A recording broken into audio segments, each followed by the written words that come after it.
Hey everyone, Jay here, and welcome to another Intro to Python lab.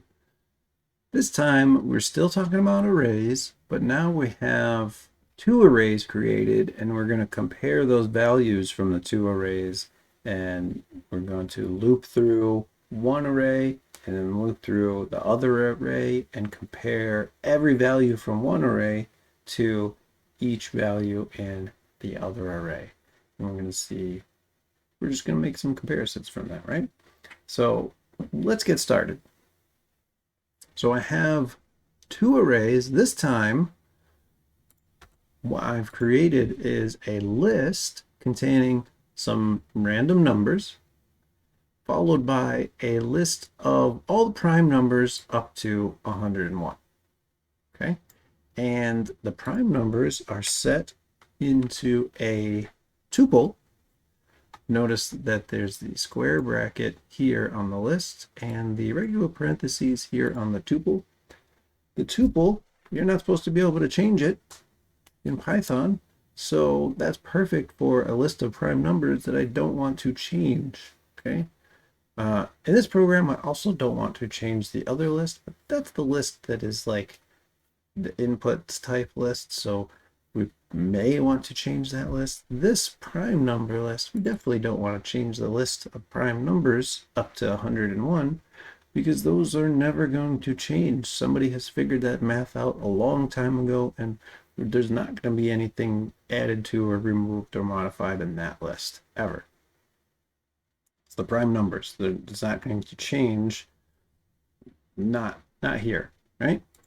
So let's see what we're going to do. We're going to loop through my list of random numbers, and at each item in that list, we're going to loop through the set of prime number, or the tuple of prime numbers. Sorry, not the set. At each element in my list, we're going to loop through the tuple of prime numbers and see if we find a match. If we find a match, then we know that my number is one of the prime numbers. And my numbers, none of them are larger than the largest prime number on this set, on this list, tuple, right? So we're good there. We can only use anything from 0 to 101, no negative numbers as well. So if we find a match, then we know we found one. And then we'll say, hey, we found one, we'll do something. And if we didn't find one, then we know it's not a prime number. Okay, let me show you how I do this.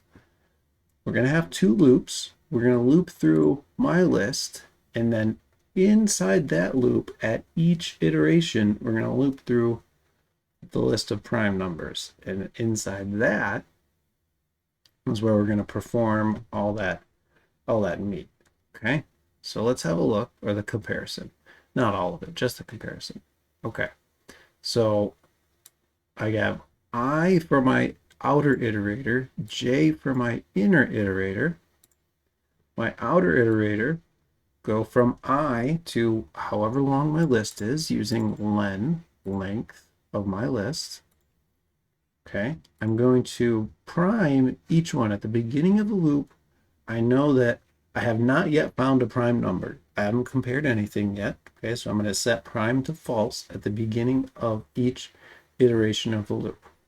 Okay, so I got a number. I'll start with the first number. It'll be, I'm looking at 14 the first time around. So I get 14 as of here. And now I'm going to loop through all the prime numbers. Okay, so I have my iterator J to go through the prime numbers, while J is less than the length of the entire tuple of prime numbers. Now I'm inside of this loop, and if my list I, okay, so that's the value that is stored at the index I of my list, if that value is equal to the value stored at index J of prime numbers, if those two things are equal, then prime equals true. Okay. And I have some comments right here. Once prime equals true, my comment is I have an optional performance enhancement. I could quit the loop early, the inner loop. Okay, let's say 14 was prime, and at some point in here I found 14 is prime. I don't have to keep looking. Okay, so that's an optional performance enhancement I can make. I have it commented out. Well, let's put that in there, right? If I know it's prime, I can stop looking at this number, okay? At the end of the loop, I'm going to increment j every time, right? And then after the loop, if prime is true, I will print the number is prime. If it's not true, I'll print the number is not prime. And I'm formatting the number a little bit so that 1-digit and 2-digit numbers take up the same space so that my output looks nice and clean. Right? But that's how I'm doing it. I'm comparing these two. If I find one that's true, my performance enhancement is to stop looking. I found it. Okay. And then if I found it, print it's prime. If I didn't find it, print it's not prime. Then I'm going to iterate I, and this outer loop is going to loop again, go to the next digit. So I just did 14, found that it was not prime. Next is 3. Okay. So the next one is 3. I'll say prime is false, right? We got to set prime to false at the beginning of each search. Okay. Then we actually do the search, go through the list of prime numbers or the tuple of prime numbers, make a comparison. Is item at index I, remember I is now index I is now showing 3. If that value is equal to index j of prime numbers, so the first one is going to be no, they're not equal. So I'm not going to do this, and I'm prime, and I'm just going to loop through right here until either I exhaust all of the tuple or prime is true, right? So on the second one, 3 is indeed equal to 3. So prime will be true, and my optional performance enhancement sets j equal to the length of this tuple, which means now j is going to be equal to the last index, and the loop is programmed to stop at the last increment, at the last index. So if I set it to the last index, I know it will stop. All right, so that's a pretty good performance enhancement. So when I get to 3, I check 1, check that it's equal to 2. It's not. Check that it's equal to 3. It is. And I don't have to check all these other numbers here. There's like 20 of them. That's pretty significant. Okay. So once I've compared all of them or quit out early, that's when this print statement happens. And, oh, and then I've done it again.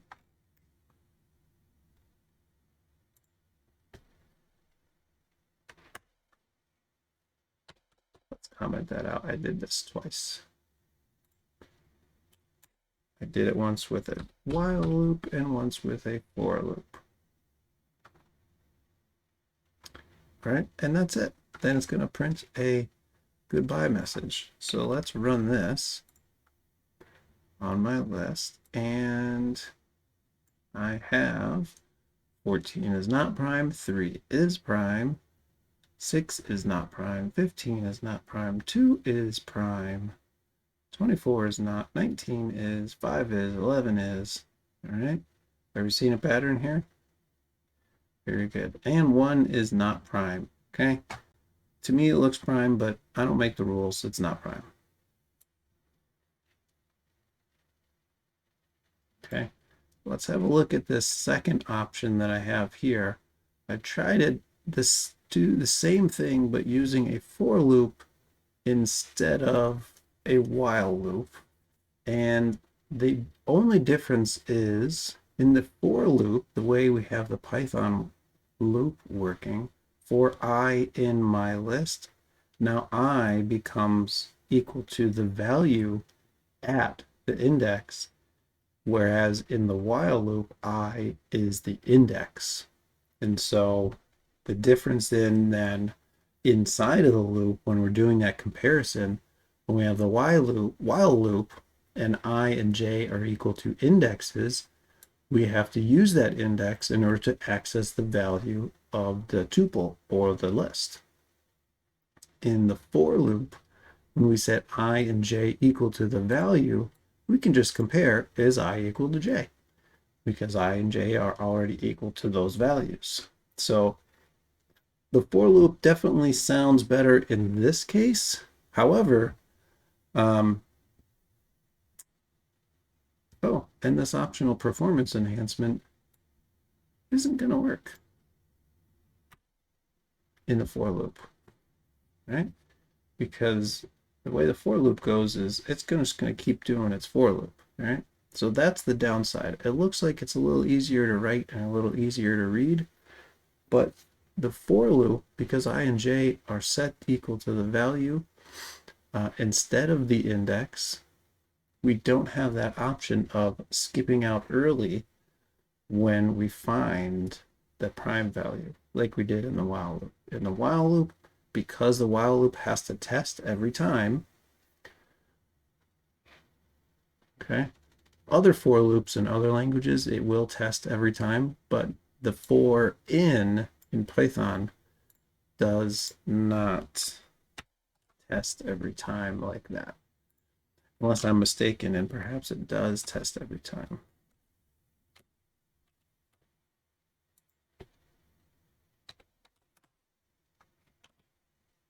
But, so this may not work.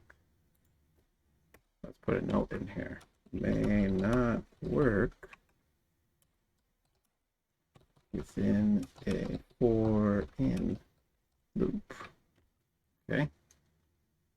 So keep that in mind, that just because some loops are convenient and easy to write, sometimes they don't give you the access or they don't give you all the options that you need. Right?